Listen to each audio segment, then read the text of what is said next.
मथुरा का राजा कंस अत्याचारी और क्रूर था।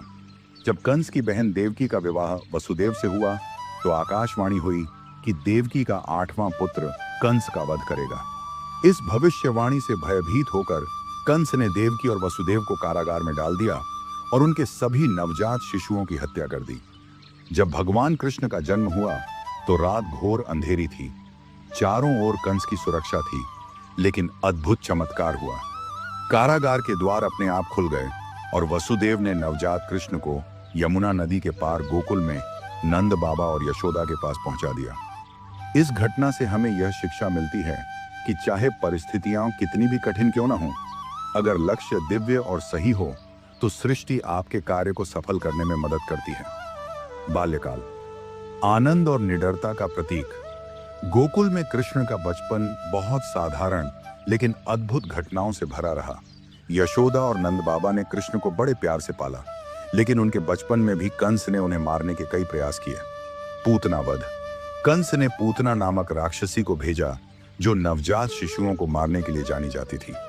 पूतना ने कृष्ण को मारने के लिए विष से भरा दूध पिलाने का प्रयास किया, लेकिन कृष्ण ने उसे मार डाला और गोकुल वासियों को बचाया। कालिया नाग का मर्दन।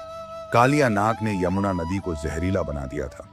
गोकुलवासी पीने के पानी के लिए परेशान हो गए। तब नन्हे कृष्ण ने यमुना में कूदकर कालिया नाग से युद्ध किया और उसे पराजित किया। यह घटना साहस और धैर्य का प्रतीक है। माखन चोरी और गोपियों के साथ लीलाएं। कृष्ण की माखन चोरी और उनकी बाल लीलाएं जीवन में सरलता और आनंद का संदेश देती हैं। वे हमें बताते हैं कि जीवन को हल्के फुल्के अंदाज में जीना भी जरूरी है। गोकुल से वृंदावन। प्रेम और भक्ति की भूमि। गोकुल से वृंदावन आने के बाद कृष्ण ने गोपियों के साथ रासलीला की। गोपियां कृष्ण से आत्मिक प्रेम करती थीं और उनका प्रेम सांसारिक सीमाओं से परे था। गोवर्धन पर्वत उठाना। इंद्रदेव ने गोकुलवासियों पर बारिश का प्रकोप डाला। कृष्ण ने अपनी छोटी उंगली से गोवर्धन पर्वत उठाकर सभी को आश्रय दिया। इस घटना से उन्होंने हमें सिखाया कि ईश्वर सदा अपने भक्तों की रक्षा करते हैं। राधा और कृष्ण का प्रेम। राधा और कृष्ण का प्रेम दिव्य था। यह प्रेम सांसारिक प्रेम से कहीं अधिक आध्यात्मिक था। यह हमें सिखाता है कि सच्चा प्रेम आत्मा का मिलन है जो भौतिक संसार से परे है। कंसवध। अन्याय का अंत। जब कृष्ण किशोरावस्था में पहुंचे तो कंस ने उन्हें मारने के लिए कई बार षड्यंत्र रचे, लेकिन हर बार असफल रहा। अंत में कृष्ण मथुरा गए और वहां कुश्ती प्रतियोगिता में कंस का वध किया। उन्होंने अपने माता पिता देवकी और वसुदेव को मुक्त कराया और मथुरा को कंस के अत्याचारों से बचाया। यह प्रसंग हमें यह सिखाता है कि अन्याय और अत्याचार का अंत करना हर इंसान का धर्म है। जय श्री कृष्णा दोस्तों।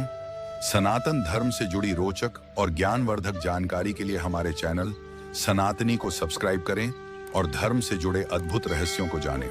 आपका सहयोग हमारे लिए अनमोल है। महाभारत का युद्ध केवल एक सैन्य संघर्ष नहीं था, बल्कि यह धर्म और अधर्म के बीच एक बड़ा संघर्ष था। कृष्ण ने युद्ध से पहले अर्जुन को जो उपदेश दिया वह आज भी हमारे जीवन में बहुत महत्वपूर्ण है। महाभारत के युद्ध भूमि पर अर्जुन और कृष्ण के संवाद ने दुनिया को जीवन के गहरे सत्य से परिचित कराया। अर्जुन, जो अपने रिश्तेदारों और गुरुओं के खिलाफ युद्ध करना नहीं चाहता था, कृष्ण से मार्गदर्शन लेने के लिए उनसे विनती करता है। अर्जुन का मन यह नहीं समझ पा रहा था कि वह क्यों युद्ध करे, खासकर जब उसका विरोधी उसका अपना परिवार और रिश्तेदार हो। इस दुविधा में वह आत्महत्या करने तक की सोचता है, लेकिन कृष्ण ने उसे समझाया। कृष्ण ने कहा, कर्मण्येवाधिकारस्ते मां फलेषु कदाचन मां कर्म फल हेतुर्भुर्मा ते संगोस्त्व कर्मणि। इसका अर्थ है कि मनुष्य को केवल अपने कर्म पर ध्यान केंद्रित करना चाहिए और परिणाम की चिंता नहीं करनी चाहिए।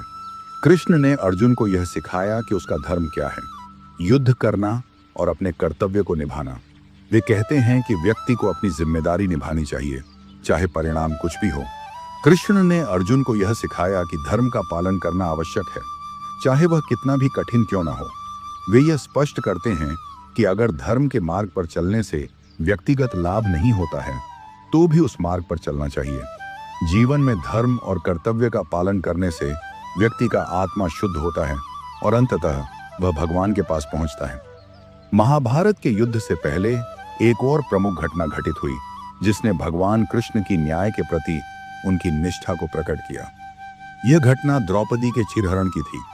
द्रौपदी का अपमान हुआ था और उसकी मदद करने के लिए कृष्ण ने जो कार्य किया वह हमें यह सिखाता है कि सत्य और न्याय की रक्षा के लिए ईश्वर हमेशा तत्पर रहते हैं। जब द्रौपदी को कौरवों ने सभा में अपमानित किया तो वह कृष्ण की शरण में गई। कौरवों ने द्रौपदी को निर्वस्त्र करने की कोशिश की, लेकिन कृष्ण ने अपनी दिव्य शक्ति से उसकी लाज बचाई। कृष्ण ने द्रौपदी का चीर बढ़ा दिया और उसे अपमानित होने से बचाया।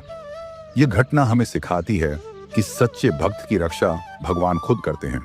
जब भी कोई व्यक्ति सत्य, धर्म और न्याय के रास्ते पर चलता है, भगवान उसकी मदद करते हैं। महाभारत के युद्ध के बाद कृष्ण ने द्वारका में एक आदर्श राज्य स्थापित किया। द्वारका का निर्माण समुद्र के किनारे हुआ था और यह एक मजबूत, समृद्ध और सुरक्षित नगरी थी। यहाँ कृष्ण ने न केवल शारीरिक रूप से युद्ध किया, बल्कि मानसिक और आध्यात्मिक रूप से भी अपने अनुयायियों को शांति और समृद्धि का मार्ग दिखाया। कृष्ण एक महान नेता थे और उन्होंने द्वारका को केवल शारीरिक समृद्धि का प्रतीक नहीं बनाया, बल्कि वहां धर्म और न्याय की नींव भी रखी। कृष्ण ने अपनी नीतियों से यह दिखाया कि एक सच्चा नेता वही है जो अपने अनुयायियों का भला सोचता है और उनके लिए एक बेहतर भविष्य बनाता है। उन्होंने धर्म के अनुसार शासन किया और द्वारका को एक आदर्श राज्य बनाने का प्रयास किया। कृष्ण ने समाज में आदर्श स्थापित किया। उन्होंने अपने परिवार और रिश्तों में प्रेम, त्याग और समर्पण को सबसे महत्वपूर्ण माना। हालांकि कृष्ण का जीवन एक दिव्य जीवन था, फिर भी उन्होंने अपनी सारी जिम्मेदारियां निभाई। वे अपने परिवार के प्रति हमेशा समर्पित रहे, साथ ही साथ समाज के प्रति अपनी जिम्मेदारी से भी कभी नहीं भागे। उनका जीवन यह सिखाता है कि हमें अपने परिवार, समाज और देश के प्रति अपनी जिम्मेदारियों का निर्वहन पूरी निष्ठा और ईमानदारी से करना चाहिए। महाभारत के युद्ध के बाद कृष्ण ने यदुवंशियों को यह समझाया कि अब समय आ गया है कि वे पापों से मुक्ति पाएं। द्वारका के राजा के रूप में उन्होंने हर कार्य को धर्म के अनुसार किया, लेकिन अब उनकी उपस्थिति की आवश्यकता नहीं थी। एक दिन कृष्ण के शरीर को एक शिकारी ने गलती से बाण मारा। कृष्ण ने इस घटनाक्रम को बड़े शांति और धैर्य से सहन किया। उन्होंने इसे नियति के रूप में स्वीकार किया, क्योंकि उनका जीवन केवल एक माध्यम था जिससे धर्म की विजय और अधर्म का अंत सुनिश्चित हो सके। उन्होंने यदुवंशियों को समझाया कि अब वे समय आ गया है कि इस संसार से वे अवतार समाप्त कर दें। कृष्ण का जीवन एक आदर्श है। उन्होंने हमें जीवन जीने के सही तरीके, धर्म का पालन, प्रेम का महत्व, कर्तव्य और न्याय की रक्षा के बारे में गहरे संदेश दिए।